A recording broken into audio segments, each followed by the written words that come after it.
And just one more thing of today is a diary entry.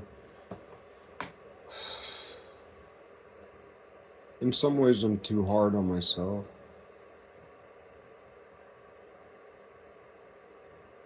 I spend all day criticizing the world, but also on the inside, I spend all day criticizing myself for being so ugly, for being so perverse, for being so stupid, for being so hairy. I'm the hairiest person I know. I've taken off my shirt before, I'll take it off again. I want to take it off right now, but to be honest, I just don't have the energy. I'm putting all my energy into this little diary entry, diary entry, a gift for myself. So, I've been trying to write this song for Lindy Lee. I just like her. I've written songs. I love falling in love with women I love like an aunt or like a cousin. Like my pretty cousin who I'm attracted to, but I'm like, wait a minute, that's my cousin. Maybe that's my favorite type of girl friend. I'm not trying to be weird about it. I'm just trying to acknowledge agape love because I don't understand it. I don't accept it. I'm struggling with it.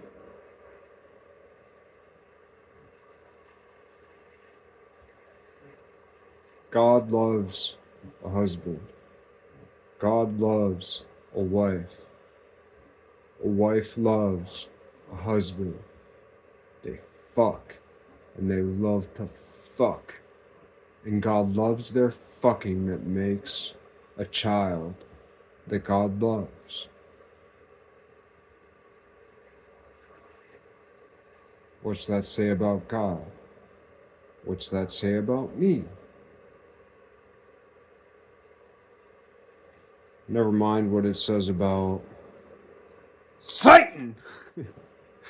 If you feel like using that word, which I don't, I prefer the devil, not the devil. I prefer the Adam Sandler word, the devil.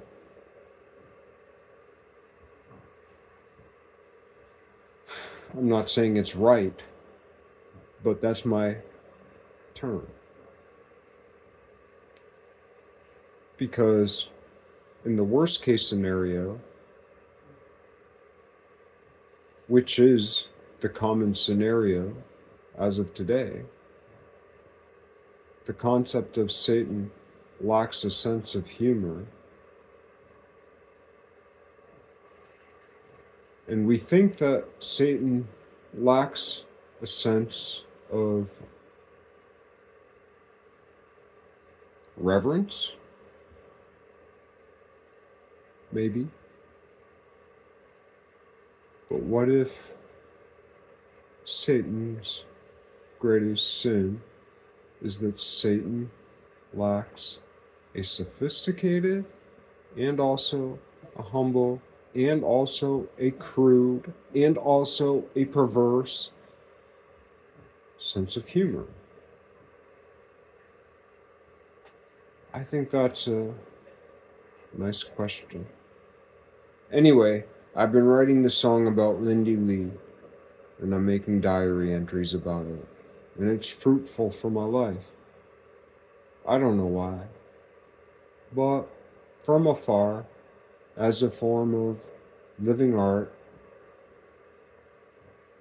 Lindy Lee has legitimately inspired me.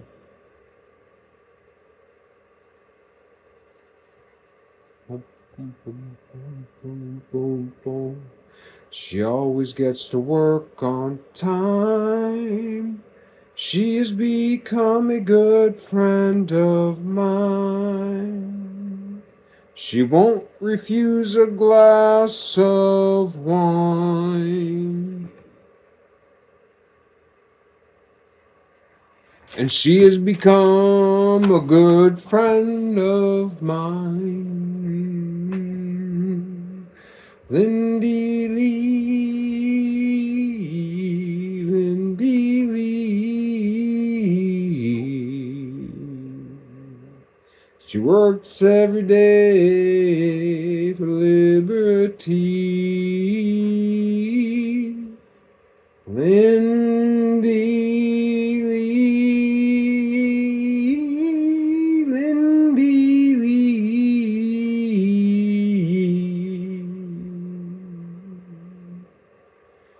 She lost all her friends,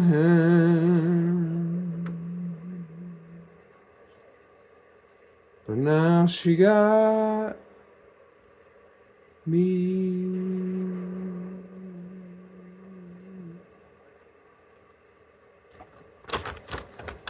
Take two. I just want to change the last sentence. I'm thinking about it, but I'm going to start from the beginning. Why not? Maybe something different will come out. But I have to get in the mood again, because now I'm not in the mood. You know, it's like you do it once and you're satisfied, but another part of you ain't satisfied. Husband and wife, they do it, and one of them got it and one of them didn't. And the one who didn't's like, hey, hey, hey. And the one who got it was like, whoa, whoa, whoa.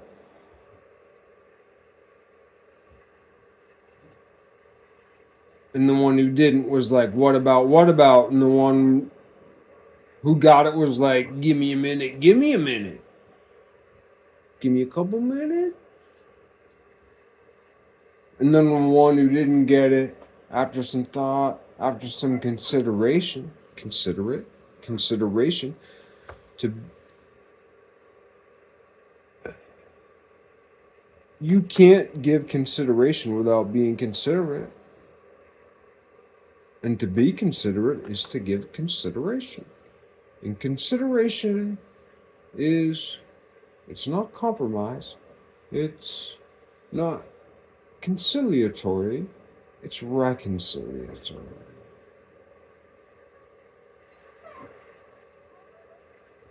Now I feel like I'm in a better spirit.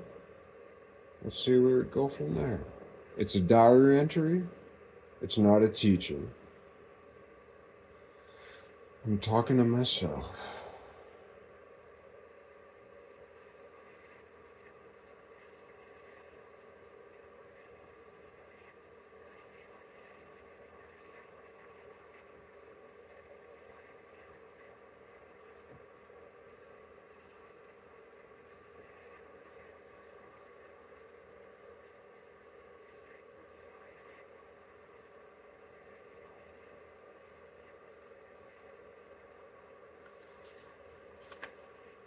Yeah, whatever. I'm taking it too seriously.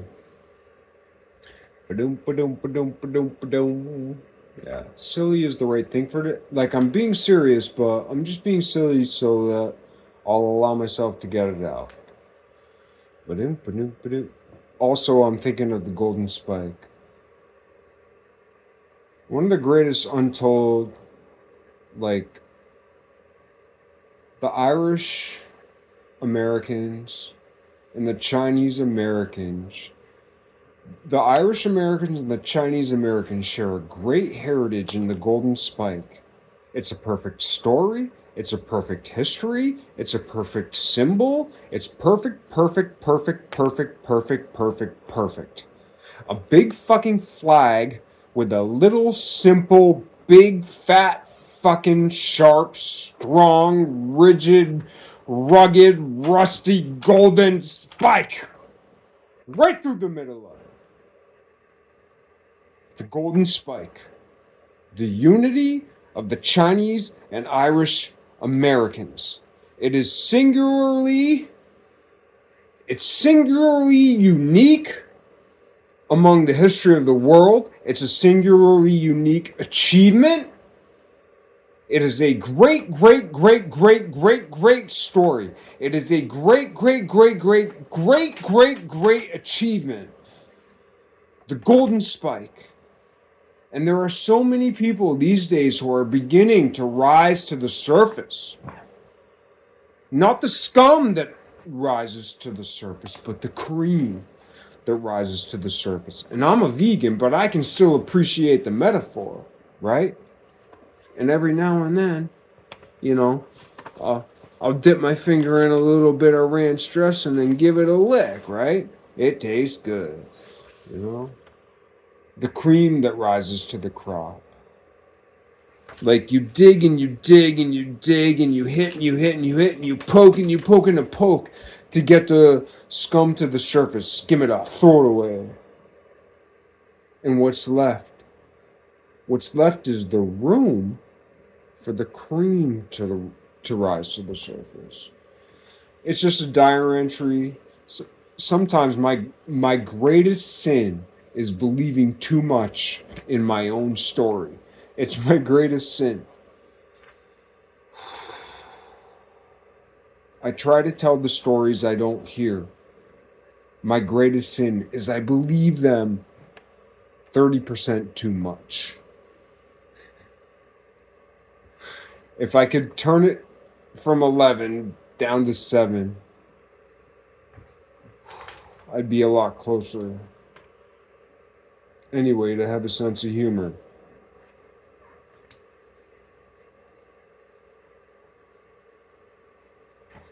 Ba-doom, ba-doom, ba-doom, ba-doom, ba-doom. She always gets to work on time. She has become a good friend of mine. She won't refuse a glass of wine.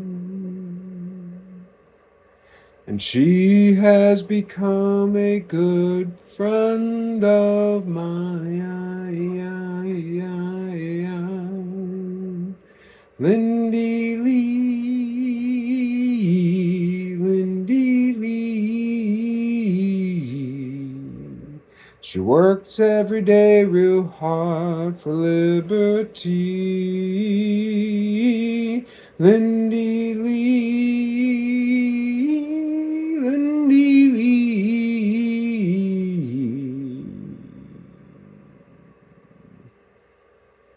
She lost all her friends,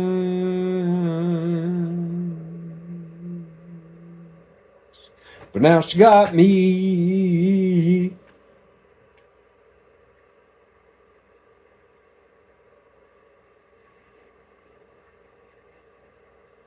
Lindy Lee. I hope you appreciate some respect and love to you as a very, very, very successful capitalist from the likes of the proletariat. I am a capitalist proletarian. One of my favorite books, one of my old roommates gave me the book back when it was out of print, The Ragged Trousered Philanthropist. She bought it off eBay back when eBay was new.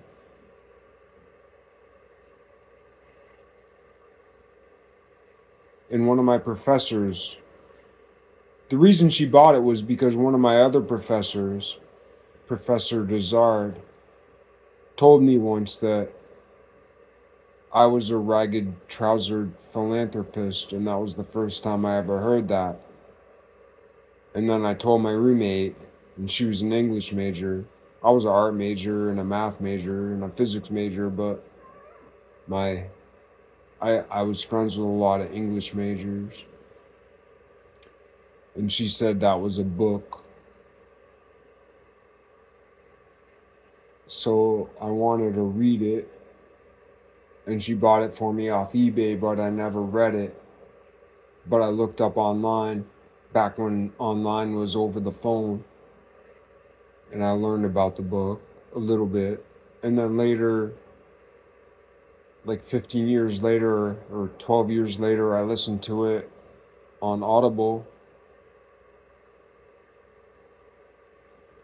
And the whole point of the book, like, spoiler alert, this is a really succinct synopsis of the book, The Ragged Trousered Philanthropist. But why I love it is because I've been a painter for 20 years, and I've been in the paint business for like 26 years, 25, 26 years. Wow, if you include art, I've been in the paint business for 35 years. But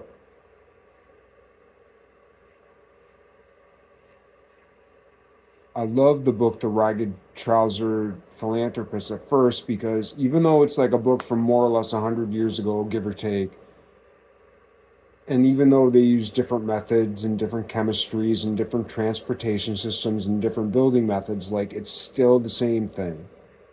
It's so funny. Like, the personal relationships, just like the different relationships in that book between like the general contractor and the carpenter and like the pub owner and like the like everything about being a house painter and the way that a house painter today interacts with the world is so relatable to that book. So like if you're a house painter, you have to read that book. But also there's the political undercurrent. So the whole book, most people don't read the whole book. It's a long, you have to suffer through the book a little bit. And as you go, it builds up towards socialism. And it also builds up toward artistry. And I hate to say it, but at the end of the day, well, I don't hate to say it, it's awkward, not uncomfortable, but awkward to say it. The hero of the book is an aristocrat who hid himself. It was a little bit like a Prince and the Pauper situation. There was an aristocrat who hid himself as a working man to learn about the working men. And we see that these days often when rich people pretend to be socialists, but they're not. These days it's millionaires screaming about billionaires. The thing the millionaires don't realize is that the people who don't have shit don't work for the billionaires. The people who have shit work for the millionaires. And the people who don't have shit know how much the millionaires suck. And the people who don't have shit can recognize how hard billionaires work for what they got. Hard work is self-evident. It's impossible to become a billionaire without being a hard worker. Impossible. But you can become a millionaire without being a hard worker. I'm personally sick of millionaires complaining about billionaires.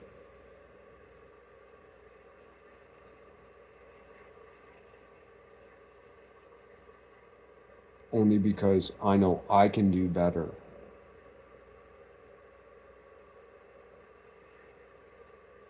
I'm 48. I just turned 48.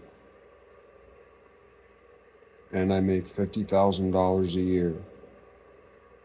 When I was growing up as a little kid, I remember I told one of my friends one day in like 7th grade, I was like, I can't believe it.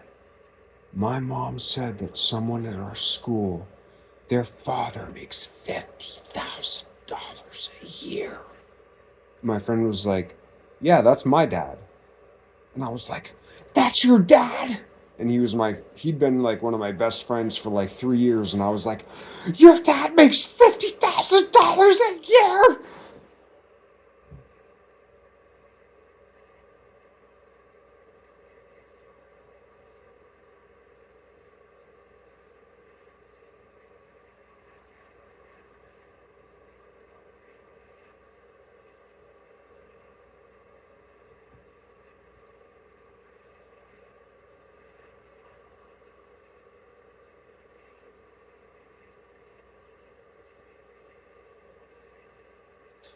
I don't know where I was going with that, but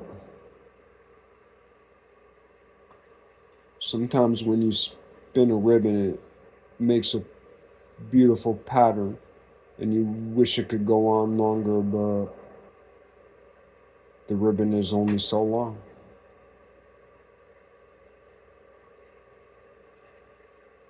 The tale you have to spin begins and ends, right?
Ooh.